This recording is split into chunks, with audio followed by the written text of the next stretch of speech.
नमस्कार साथियों, मैं हूं एडवोकेट अशोक चौधरी। साथियों, आज कुछ नए टॉपिक पे बात करेंगे मलेशिया से रिलेटेड। कुछ भाइयों के कमेंट आए थे, उनके जो क्वेश्चन थे उनके आंसर मैं देने की कोशिश करूंगा। तो मैं समझ सकता हूं कि काफ़ी सारे लोगों को इनके आंसर हैं जो मिल जाएंगे आपको। तो शुरुआत करते हैं साथियों। आज मलेशिया से रिलेटेड कुछ क्वेश्चन हैं, इनके अलावा और भी कुछ अलग से क्वेश्चन हैं। तो दलीप जी पूछते हैं, सर मैंने फेसबुक में एक पेज देखा था कनाडा जॉब के लिए। मैंने अपना नंबर दिया तो मुझे कॉल आया, 20,000 रुपये मांगे हैं और बोला गया कि ऑफिस में आना पड़ेगा चंडीगढ़ मोहाली। तो भाई चंडीगढ़ मोहाली तो दुनिया जानती है क्या माहौल है वहाँ पे। और पेज तो बहुत सारे फेसबुक पे आते ही हैं, वो तो सबको पता है। लेकिन पेज से आपका कॉल किया गया, कॉल करते आपसे 20,000 रुपये की डिमांड कर ली गई। तो आप समझ सकते हो कि वहाँ पे क्या मिलेगा आपको। आपको कुछ पूछा नहीं गया, आपका वगैरह जो भी आपका प्रोसेस होता है उसका उनको क्या मतलब है, उनको तो पैसों से मतलब है। तो आप इसके बावजूद ही अगर आप वहाँ पे जाना चाहते हो तो मैं आपको कोशिश करूँ, मेरी तरफ से ना है भाई, मत जाओ। अगर जाओगे तो नुकसान हो जाएगा, पर कोई पैसा वैसा कुछ नहीं मिलेगा, कोई जॉब वगैरह नहीं मिलेगी। कनाडा का भाई कहाँ जॉब पड़ा है, वो तो आपको सोचने की बात है। तो आपको समझ गए होंगे मैं आपको क्या बोलना चाह रहा हूँ। ठीक है भाई। आगे भाई हैं कपिल जी कक्कर पूछते हैं, सर मैं विजिट वीजा पर हूँ, 1 मंथ हो गया है, वापस आना चाहता हूँ, क्या करूँ डिटेल में बताएं। तो भाई विजिट वीजा पे हैं तो मलेशिया ही होंगे आप, वो तो लोग जाते नहीं है विजिट टू वर्क में। तो विजिट वीजा पे हूँ, 1 मंथ आपको हो गया तो सीधी सी बात आप इलीगल हो गए, क्योंकि आपका पास 15 डेज वाला वीजा था। अभी पासपोर्ट है तो भी अभी आपको टाइम कम हुआ है। स्पेस पास जाके आप लगवाइए, 500-700 रुपये में आपका लग जाएगा, आप इंडिया आ सकते हो, क्योंकि आपको टाइम बहुत कम हुआ है।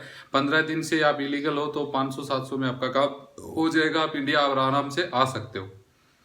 नेक्स्ट है शाहरुख हसन पूछ रहे हैं, सर मैं मलेशिया में सिक्योरिटी गार्ड का पेमेंट कितना होता है।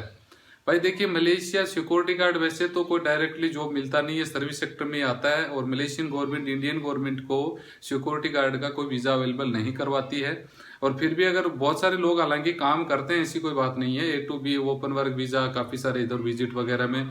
तो सिक्योरिटी गार्ड में मलेशिया में सबसे कम सैलरी है, इस बात का हमेशा ध्यान रखें।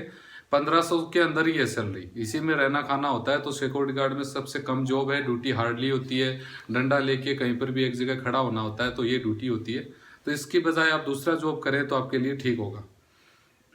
बंटी खान पूछ रहे हैं, क्या मैं दुबई से मलेशिया जा सकता हूँ, इसके लिए मुझे क्या करना पड़ेगा। तो बंटी खान जी, आप दुबई और मलेशिया क्यों जाना चाहते हैं, पहली बात तो आपने ये नहीं बताया। आप घूमना चाहते हैं या फिर आप विजिट टू वर्क या फिर आप जॉब के लिए जाना चाहते हैं, तो ये थोड़ा सा इम्पॉसिबल होता है। क्योंकि आप थर्ड पार्टी हो गए, इंडिया का बंदा सऊदी में काम कर रहा है या दुबई में काम कर रहा है, दुबई से फिर वहाँ पे मलेशिया जाना ये थोड़ा सा हार्डली है। तो इसको सोचना पड़ेगा। आप घूमने के लिए जा सकते हैं, लेकिन विजिट टू वर्क में जा सकते हो, लेकिन आप परमिट लगवा के तो वहां से लगेगा नहीं। आप घूमने के लिए जा सकते हो, कोई इश्यू वाली बात नहीं रहेगी। प्रवीण कुमार जी पूछते हैं, सर मैंने एक दुबई की कंपनी के लिए अप्लाई किया हुआ था, सतविजन रोक है कंपनी का नाम, उसका वीजा फीस 1 लाख रुपए, मेडिकल फीस 1,000, क्या ये सही है।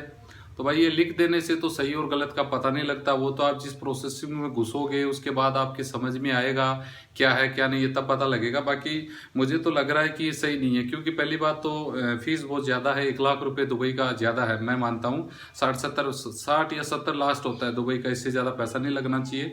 दूसरी बात, मेडिकल का 1,000 फीस, ये कौन सी आ गई यार, ये कौन सा मेडिकल फीस होता है ऐसा। तो इसको मैं नहीं मानता कि ये सही है। अगर राहुल कुमार जी पूछ रहे हैं, सर सऊदी का मेडिकल कहाँ और कितने में हो जाता है। तो राहुल कुमार जी, सऊदी का मेडिकल देखिए कंडीशन के हिसाब से डिपेंड करता है।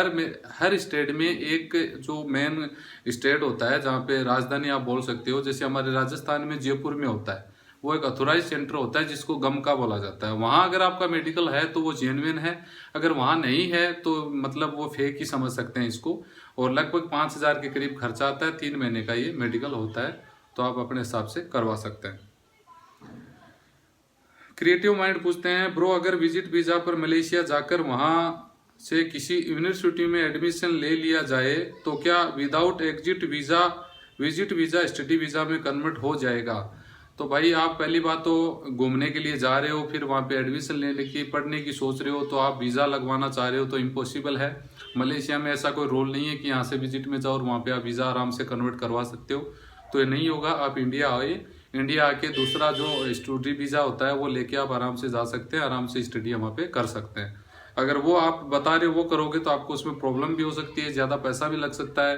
पैसा लगने के बाद भी काम नहीं होता, इसके 100% चांसेस होते हैं। रवि कुमार जी पूछते हैं, भाई जी मैं अभी मलेशिया में हूँ, विजिट वीजा पे घर आना चाहता हूँ। यहाँ एजेंट 3100 RM बोल रहे हैं और साथ में ये बता रहे हैं कि इमिग्रेशन पकड़ेगी तो 1 से 3 साल की जेल होगी। आपके पास भी मलेशिया के क्या हाल क्या रूल है पता है, प्लीज बताएं, बहुत तकलीफ में हूँ। एजेंट 3 महीने से सैलरी नहीं दे रहा है, आपका कोई लिंक है तो काम दिलवा दे।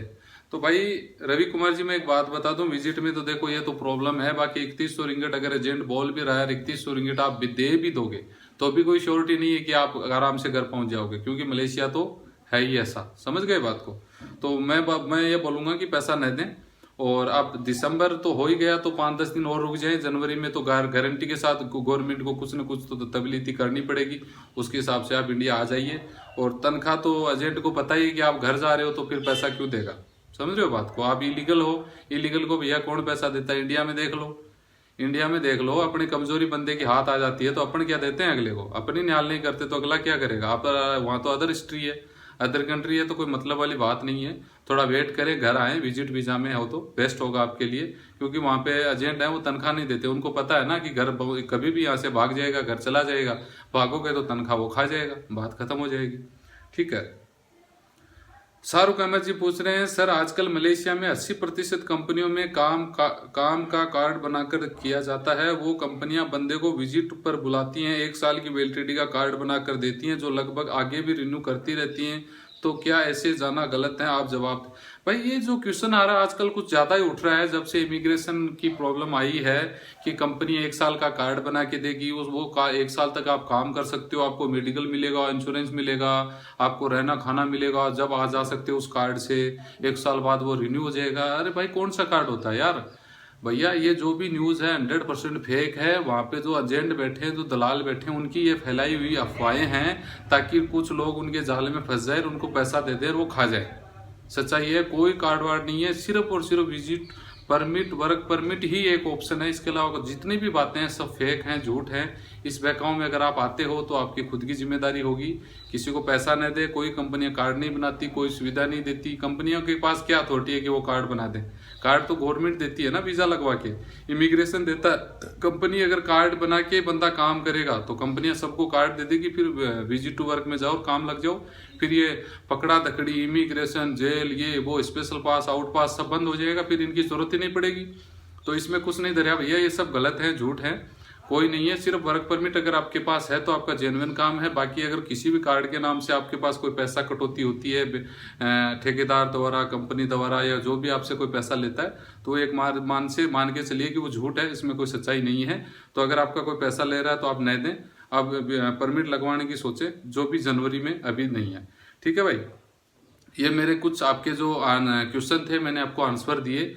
मैं समझ सकता हूँ कि आपने जो भी आपने क्वेश्चन किए थे उनके आंसर मिल गए होंगे। अगर वीडियो अच्छा लगे तो लाइक और शेयर करें। फिर भी आपको कोई क्वेश्चन है तो प्लीज कमेंट करें, मैं आपको आंसर दूंगा साथियों। और वीडियो अच्छा लगे तो लाइक और शेयर कर दें, ताकि अन्य भाइयों को भी ये काम आ सके। चैनल को सब्सक्राइब जरूर कर लें, हर रोज ऐसे टॉपिक पे वीडियो आते रहते हैं। जैसे आप जैसे भी जहाँ पर भी हो, अगर वीडियो देखोगे तो कुछ न कुछ आपको मोटिवेशन मिलेगा, आपको कुछ फायदा होगा, जिससे आप धोखाधड़ी का शिकार होने से बच सके। जय हिंद, वंदे मातरम।